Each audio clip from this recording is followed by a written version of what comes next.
บัดอันนั่นเด้บัดอันทั้งหัวทั้งสวนน่ะเฮ็ดแบบใดจังได๋ทั้งหัวทั้งสวนบ่เที่ยงบ่แม่นสวนเฮานี่แหละโดยก็เอื้อยได้อยู่พุ่นเอื้อยหั่นแหละแต่ว่ามันเฮาไปมื้อนั้นผัดก็ได้คุยกับเราแล้วมันเราบ่กล้าอยู่ผู้เดียวหันน่ะก็บ่เป็นหยังคันว่าเราบ่กล้าอยู่ก็ให้เรากลับมาแหละบ่าวเที่ยงก็เอาคนอื่นไปอยู่ก็ได้โดยนั่นแหละอยากจะก็คุยมันบ่สะดวกอะนะอยากคุยกับอ้ายว่ามันโดยเพราะว่ามันแบบว่าครับย่านแบบว่ามันอันตรายกับเราเนาะแบบว่าเฮาก็เลยอยากมาถามอ้ายว่ามันครั้งแรกคิดว่าอ้ายไปเผาอยู่พุ่นนะสิไปเผาไปถามปรึกษาอ้ายว่าสิแก้ไขปัญหาแบบใดหันน่ะเอ่อที่ว่าสิให้มันบ่ให้เราอยู่ผู้เดียวแล้วสิเฮ็ดแนวใดไปนี่นะก็ลองอ้ายลองเว้าเบิ่งว่าสิเฮ็ดมีวิธีแบบใดมี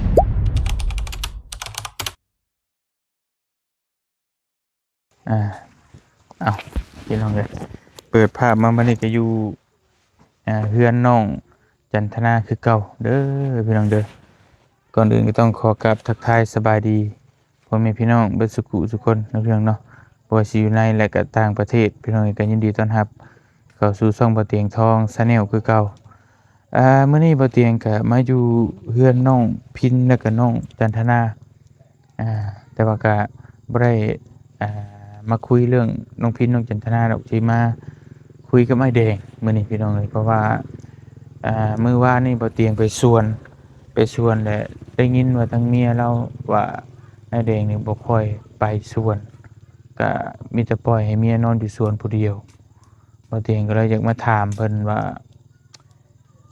สรุปสิเอาจังไดเนาะเพราะว่าถ้าเฮ็ดแบบนี้มันก็บ่คักกันนะเมียเพิ่นอยู่ผู้เดียวก็ค่อนข้างที่จะอันตรายบ่เตียงก็เลยมาถามเพิ่นว่าเพิ่นสิเฮ็ดแบบนี้ต่อไปหรือว่าสิเฮ็ดแบบใดเนาะถ้าว่าเพิ่นสิให้เมียอยู่ผู้เดียวก็บ่เตียงสิบ่ให้เฝ้าเพราะว่ามันถ้าเป็นหยังมาแล้วบ่เตียงก็มันสิยากเฮาอะนะเพราะเพิ่นมาเผาสวนให้เฮา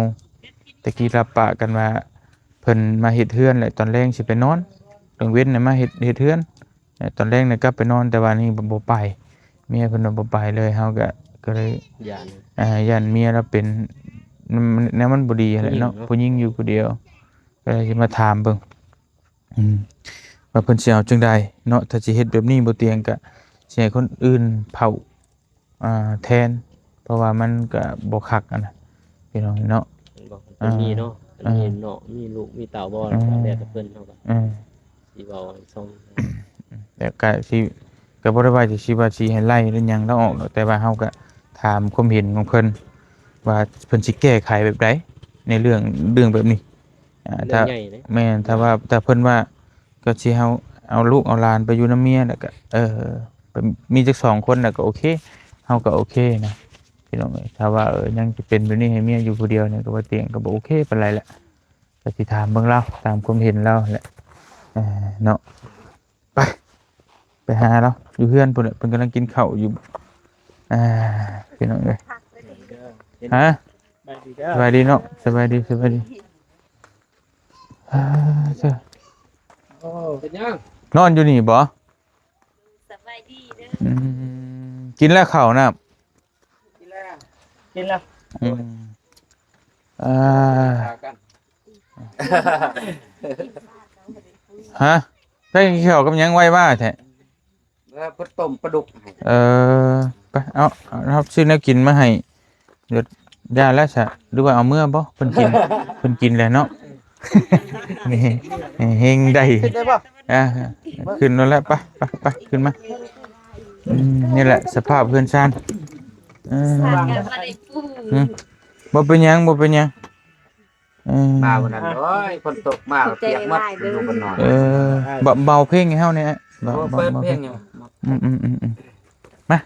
มาเลยมาพี่ก็ได้มันอยากแจ้งมันอยากนั่นโพดมันอยากซ่อนแสงโพดมาโอ้บิทยุไผมาให้ได้กินอีกอิ่มอยู่บ่ล่ะแต่งให้ไอ้เรากินอีกได้แล้วกินหยังกับต้มปลาดุกบ่โดย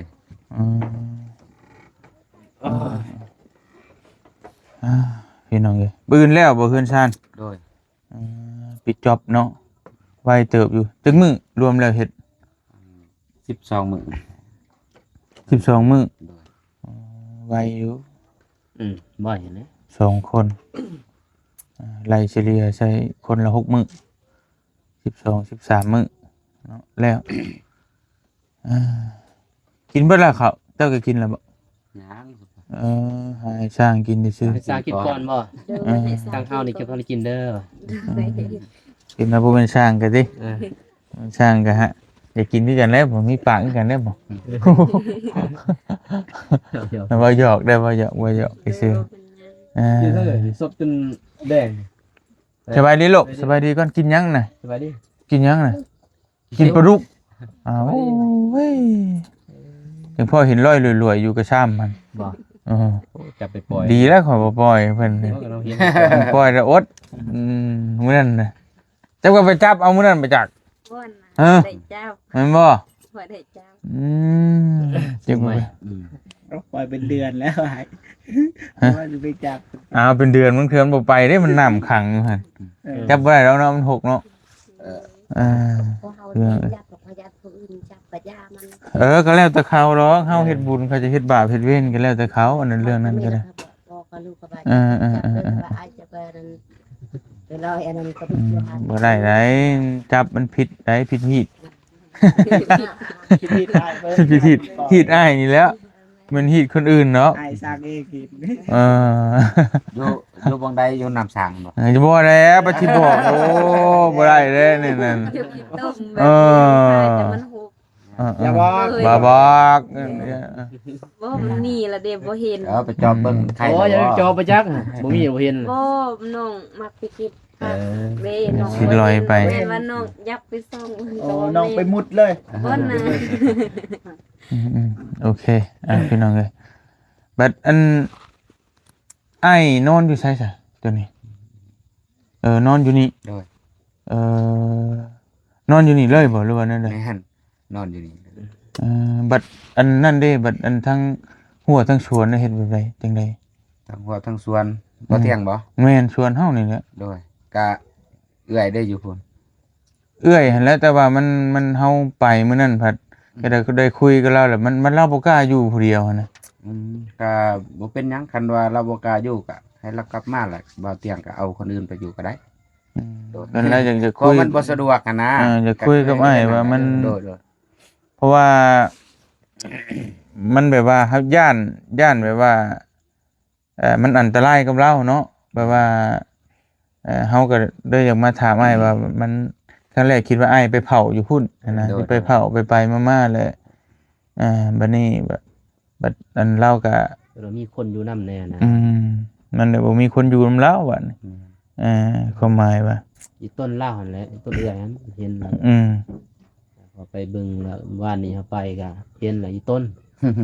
ทางน้องเห็นเลย คื ก็ อว่าแหละคันว่าสิกลับไปมันพดไกลแล้วเนาะมันไกลไป จะได้เงินแต่ว่าเฮาก็ทุกอยู่แต่ว่ามันความเสี่ยงนั่นแหละแล้วมันก็ ว่าง่ายคือเฮาไปเห็นแล้วนี่ก็แบบว่าเราก็เราก็ให้ใช่เฮานะบัดนี้เฮาก็เลยแบบสิเฮ็ดได้แบบว่าแล้วก็มาสิได้มาถามปรึกษาง่ายว่าสิแก้ไขปัญหาแบบใดหั่นน่ะที่ว่าสิให้มันบ่ให้เราอยู่ผู้เดียวแล้วสิเฮ็ดแนวใดไปนี่นะก็ลองอ้ายลองเว้าเบิ่งว่าสิเฮ็ดมีวิธีแบบใดมีบ่ลูกหลานไปอยู่นำเราบ่หรือแนวใดถ้าว่าอ้ายฮับ ทีนี้ อันนี้คือเฮาก็อยากช่วยทั้งอ้ายหั้นนะ อยากซอยบ่แม่น คือบ่แม่นว่าเฮาสิอยากให้อ้ายออกหรือบ่ครับคือหาวิธีช่วยกันแหละก็อยากให้อ้ายแหละเผาก็อยากให้คนที่เฮาฮู้จักนะบอกง่ายเนาะแล้วบัดนี้มันเกิดกรณีแบบนี้นึงเทื่อก็ยกตัวอย่างเฮาก็บ่ได้ว่าอยากให้มันเป็นแต่ว่าเพิ่นว่ามันผู้หญิงเราอยู่ผู้เดียวแม่นบ่ เกิดมาดังเลย ถ้าว่ามันมีแนวบ่ดีนั่นนี่แล้วก็เฮาพี่ได้บ่นี่เฮาสิอ้าวแบบว่าบัดไปเผาชวนให้เฮาบัดเราเกิดแนวบ่ดีกับเราหั่นน่ะก็เพิ่นว่าผู้หญิงอยู่ผู้เดียวหั่นเด้แล้ววันนี้ก็เลยสิมาคุยกับอ้ายเบิ่งว่าถ้าอ้ายสิมีปัญหามีแนวแก้ไขแบบใดถ้าสมมุติว่าอ้ายไปแบบนี้นี่บ่ค่อยมีเวลาไปอยู่สวนแต่ก็จะมีบ่หรือว่าลูกหลานสิไปอยู่นำเราหั่นหรือว่าสิเฮ็ดแบบใดที่ว่าบ่ให้เราอยู่ผู้เดียวหั่นแหละเดี๋ยวก็คุยกันเบิ่งสิเฮ็ดแบบใดอ้ายสิมีวิธีแก้จังได๋หั่นน่ะ เพราะว่าอยู่ผู้เดียวนี่มันเราก็ญาตินะเราอีตนแล้ว บ่นุ่งอยู่ แต่ว่าเราก็อยากอยู่เราบอกเราเฮาวานนี่แต่เรานี่อยากอยู่เราว่าเราอยากอยู่สวนนี่แต่ว่าแล้วกลางวันน่ะเราอยู่ได้สบายแล้วว่ะแต่ว่ากลางคืนนี่เราบ่กล้าอยู่อะความหมายผู้หญิงครับ แม่นบ่ติเรา ความหมายที่เราเว้ากับเฮาเลยแต่เฮ็ดจังได๋สิให้มีคนไปอยู่นำเราหรือว่าจังได๋อ้ายสิเฮ็ดแบบใดนะก็ลองเบิ่ง ได้แล้วเนาะได้แล้วสำนักเฮ็ดสั่งเราก็เฮ็ด แต่ว่าเฮายอมรับว่าเรานี่ดุมันได้ถูกใจเฮาเราเฮ็ดนี่รู้มันแบบว่าก็โอเคนะเฮาโอเคทุกอย่างแต่ว่าเฮานี่เป็นห่วงทั้งเราฮะว่าความหมายเดี๋ยวนี้นะเป็นห่วงเราเนี่ยเรามาคุยกันเบิ่งว่าอ้ายสิแก้แบบใดก็อยากให้อ้ายเบิ่งแยงนำกันคือเก่าแต่ว่าเฮาแต่ว่ามันเฮาอีตนเราเลยย่านมันเกิดนั่นนี่ขึ้นมาแล้วมันสิยากนะแล้วอ้ายก็ลองอันนั้นพิจารณาเบิ่ง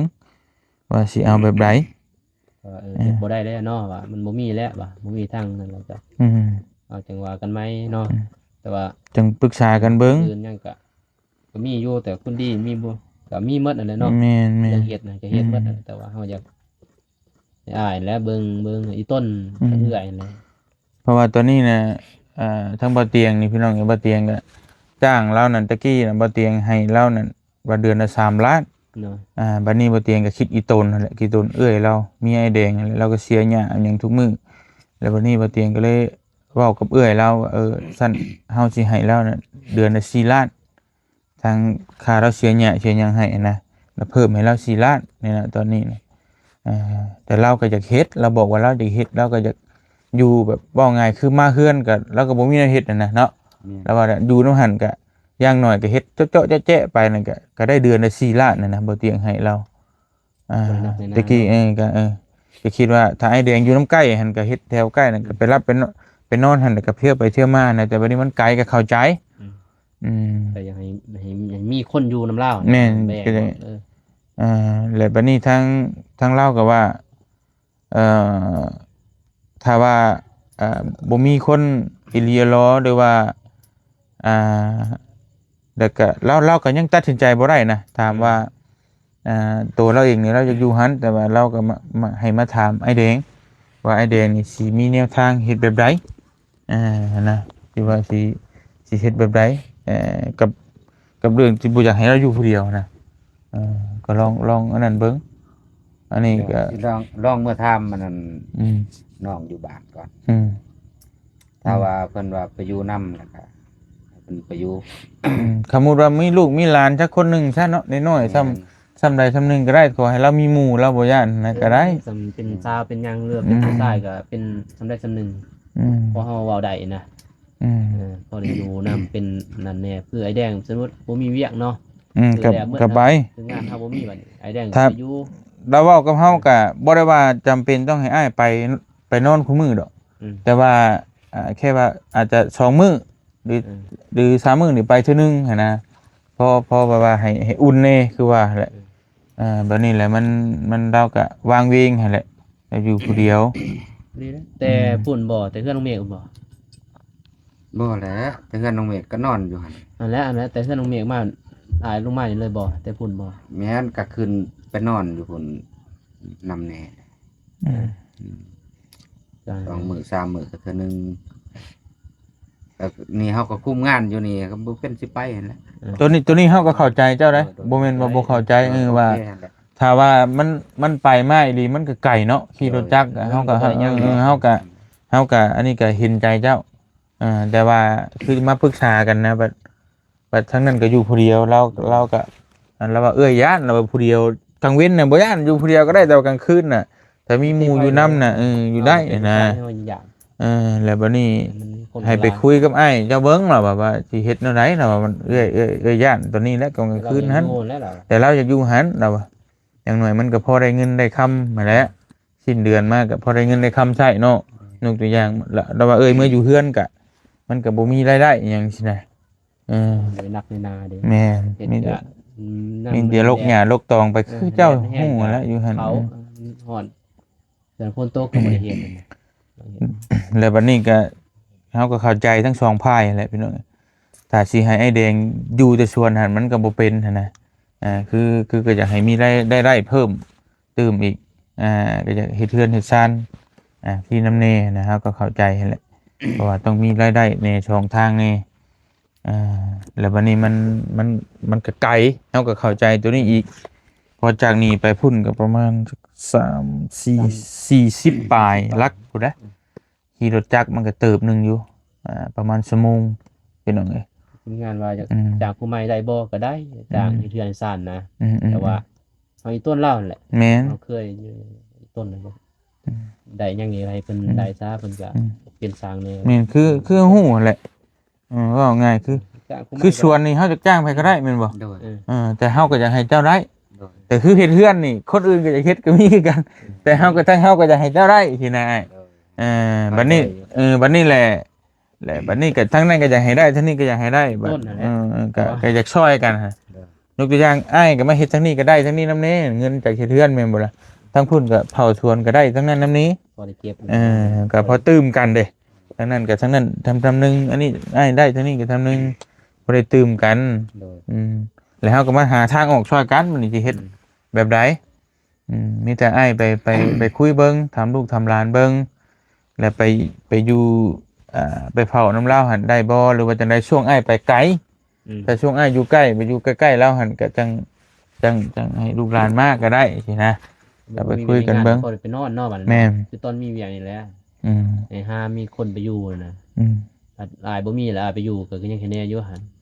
โอเค อ่า มีแต่มื้ออื่นอ้ายสิเอาคนไปอยู่นำแล้ว อีกต้นไหนเพราะมันเกิดมาบัดนี้เฮาบ่ฮู้เลยผู้หญิงคือ แม่ ลองเว้าแหละ อ้ายก็เป็นห่วงคือกัน นั่นแหละก็เข้าใจ เห็นพวกน้องมาของยาวแล้วก็ว่าสิถามอยู่ มันคือเจ้าหู้แหละซั่นซะไอ้ไปนอนอยู่ก่อนไอ้หู้ว่ามันเป็นแนวใดไหมนะซั่นซะ โดย เฮาก็บ่อยากเว้าหลายซะ ทำยังมัน ถ้าอยู่ในกลางบ้านนี่ดีมิคือมันก็บ่เป็นหยังเนาะ มันอยู่ซอกหลีกหน่อยหนึงอะไรมันก็อยาก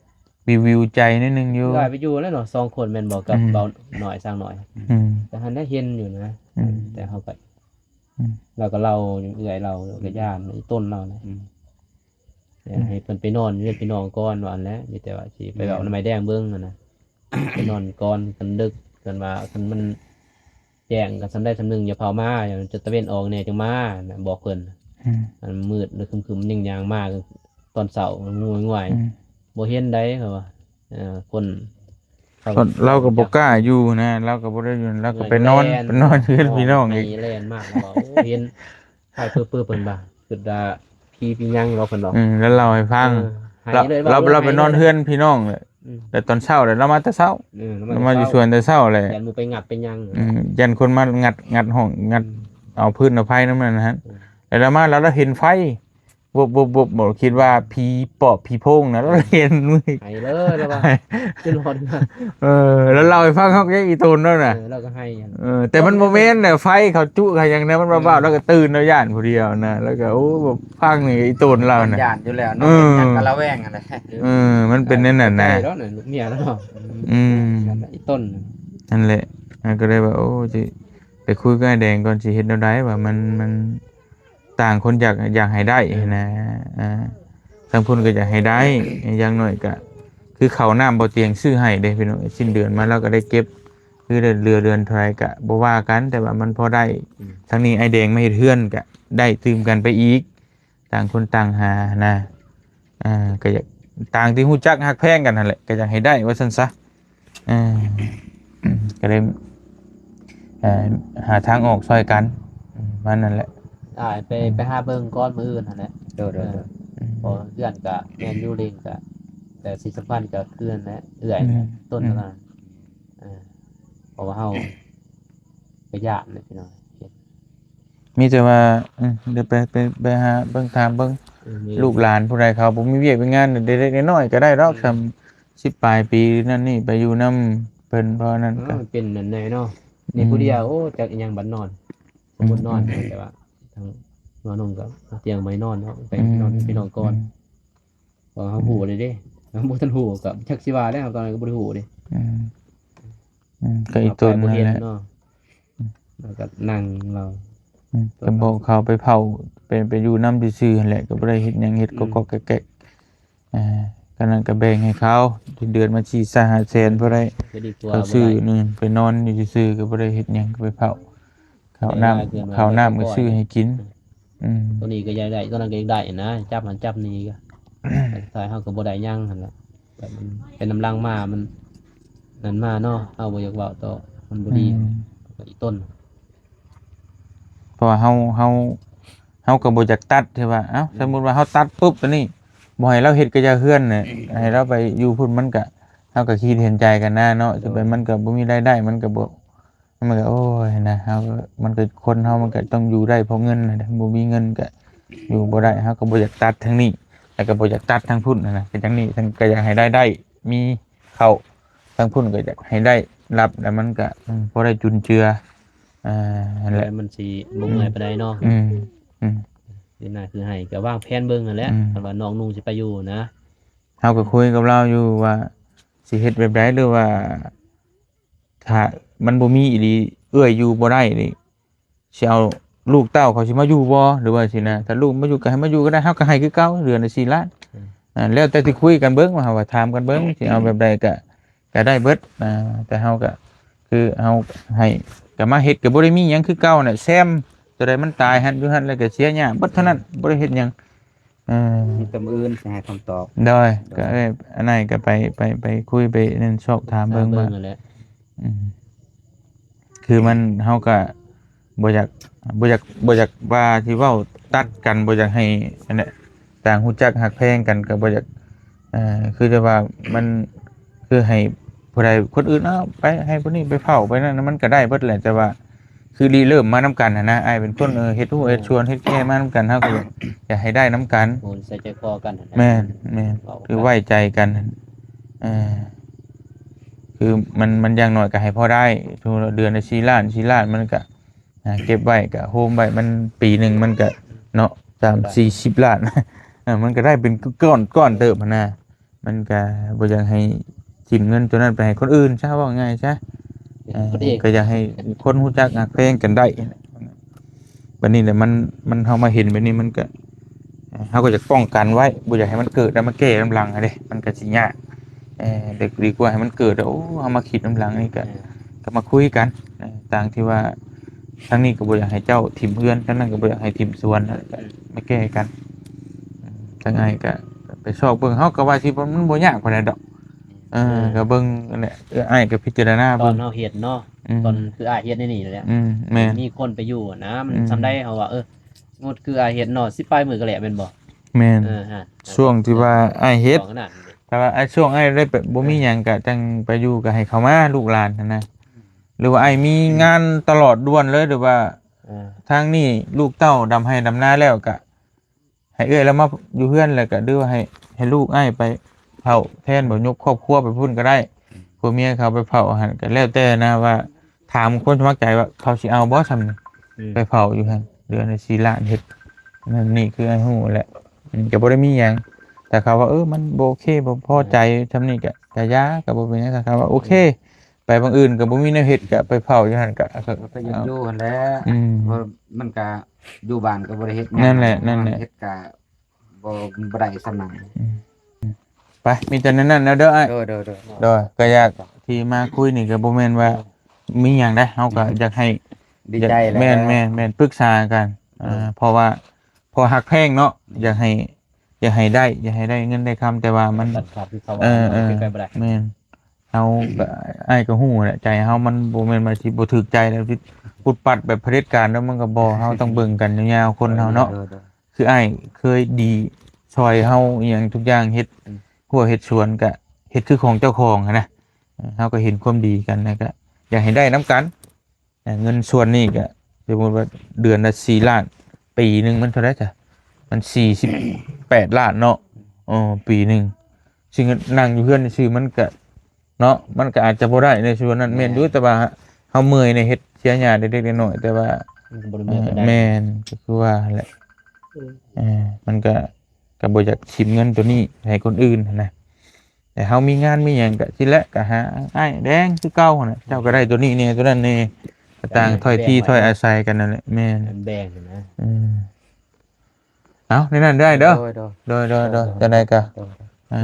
ขอบมกขอบใจคือเก่าหั่นแหละจังว่ากันไปนั่นเบิ่งพี่น้องเอ้ยเนาะก็อีตนแล้วอีตนเอ้ย ต้นแล้วเห็นแล้วก็พอยังนั่น คิดเห็นทั้งนั้นทั้งนี้นี่ทั้งนี้ก็อยากให้ได้เพราะว่า เห็นแต่ละ แล้วก็เข้าใจอ้ายเพิ่นเพราะมาเฮ็ดมันไกลเลย4-50 กิโลก็สิแล่นพุ่นแล่นพี่น่ะมันก็ยากนะ มีคนอยู่นะ มันก็พอดีกระเทินพี่น้องถ้าสิแล่นไปแบบบื้นเช้าเผื่อมาฮอดมันก็ซวยนะได้เฮ็ดเวียกก็น้อยบัดค่าใช้จ่ายน้ำมันอีกน้ำมันชวนไปชวนมาอีกก็เข้าใจอ้ายเพิ่นน่ะก็จักเชียจังไดบัดก็ได้มาปรึกษานะหาทางออกช่วยกันว่ามันสิเฮ็ดแนวใดมันจังสิบ่เสียทั้งนี้บ่เสียทั้งนั้นได้ให้มันอยู่ได้ปลอดภัยทุกคนทุกอันนั้นนะมันก็บ่มีปัญหามีแต่ว่าอ้ายเฮ็ดอยู่สัก 2-3 มื้อหรือได้อ้ายก็ไปเยี่ยมเทื่อนึงพอให้เรามีแรงใจนั่นแหละว่าไงครับผัวเนาะ นึงนั่นน่ะไป ดาวก็บ่ได้ต้องการอีหยังดอกก็ว่า3-4 มื้อ 2-3 มื้อไปเยี่ยมเทื่อนึงแล้วก็มานอนอยู่พี่ประมาณนั้นแหละไปกลับเด้อโดยอยู่ดีมีแฮงไปกินยังโอ้บ่มีแนวกินบ่ลูกบ่มีแนวกินบ่ได้กินได้น้ำเบาซื้อมันใส่ถุงกินเด้อเบิดแล้วปลากระป๋องมีเจ้าน่ะ เป็นอยู่บ่เป็นบ่ถูก เป็นเนาะ ไปเด้อนะฉันไอ้กลับก่อนในนั้นเด้อ โดยเดินทาง อยู่ดีมีแฮงมีแต่ว่าขึ้นมื้อใดก็บอกเด้อ โดย แต่ช้าไอ้เมื่อป้าได้ อย่าฟ้า อย่าฟ้าไปพี่น้องยังมีแต่บ่เตียงขอตัวเดินทางกลับก่อนมื้อนี้ก็ได้มาคุยกับไอ้แดงก็นั่นแหละก็อยากเพราะว่ามันอีตนเอ้ยเพิ่นอยู่ผู้เดียวก็อยากมาคุยกันให้มีคนไปอยู่นํเนาะเพราะว่ามันกลางค่ำกลางคืนนะพี่น้องเอ้ยจะให้มันอันตรายหาลูกหาหลานไปอยู่แต่ว่าเราช่วงใดเราเฮ็ดงานเฮ็ดเวียกอยู่ใกล้ๆก็ให้เราไปนอนนํแล้วอันนี้มันไกลเด้พี่น้องเอ้ยข้ามอีกซีกนึงมันคนละเมืองเลยนะอันนั้นเมืองปากช่องแล้วอันนี้มันเมืองท่าแตงคนละเมืองเลยมันก็เลยลำบากเนี่ยจังหน่อยเที่ยวไปเที่ยวมาก็ได้เนาะก็ได้มาคุยกันเบิ่งเดี๋ยวให้เราเข้าไปในบ้านไปคุยกับลูกกับหลานหาคนเบิ่งแต่จังว่ากันเนาะก็หั่นแหละก็พออีตนทั้งเอื้อยก็เราก็เป็นคนดีนะก็เป็นคนดีวัดช่องนั่นแหละเฮาก็เลยอยากให้เพิ่นได้แน่สิไปจ้างคนอื่นก็ได้อยู่ก็เฮาบ่ฮู้จักกันก็ก็อยากให้คนฮู้จักเบิ่งแย่งหันนะก็ไว้ใจให้แหละว่าง่ายก็ไว้ใจ กันดนเนาะ แม่นก็เครื่องของเนาะแต่คนอื่นมาบ่ไว้ใจก็มันก็ยังเป็นละเครื่องละของนั่นเด้ประมาณนั้นแหละแต่ว่าหาวิธีสร้างแก้ซอยกันโดยไปพี่น้องเอ้ยบ่เตียงก็ขอตัวเดินทางกลับก่อนมื้ออื่นเจอกันเนาะอยู่ดีมีแฮงสบายดีเด้อพี่น้องเด้อบ๊ายบาย